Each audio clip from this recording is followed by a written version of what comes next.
অনেকেই মনে করেন অরিজিনাল গ্যাসের যেই পরিমাণে ভালো ঠান্ডা হয়, পরবর্তী সময়ে এসিতে গ্যাস ভরলে তার চেয়ে অনেক কম ঠান্ডা হয় কিংবা অনেক সময় বেশি লাগে ঠান্ডা হতে।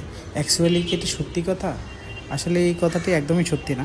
বেশিরভাগ টেকনিশিয়ানরা গ্যাস প্রেশারটা অ্যাকচুয়াল কত রাখতে হয় সেটাই জানে না, এই জন্যই সমস্যাটা হয়। কোনটা বেশি ঠান্ডা? মোটাটা।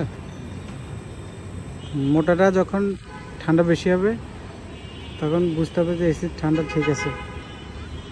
মোটাটার তুলনায় চিকনটা ঠান্ডা একটু কম থাকবে, অনেক সময় নর্মাল থাকবে। নর্মাল সময়ে দেখবি যে গ্যাস প্রেশার 150 উঠে গেছে, কিন্তু আরপিএম উঠলে দেখবি সেই গ্যাস প্রেশার 100 কিংবা 100 নিচে চলে আসবে। কারণ তখন ফুল আরপিএম যখন উঠে তখনই পারফেক্ট গ্যাস প্রেশারটা দেখে কাজ করতে হবে।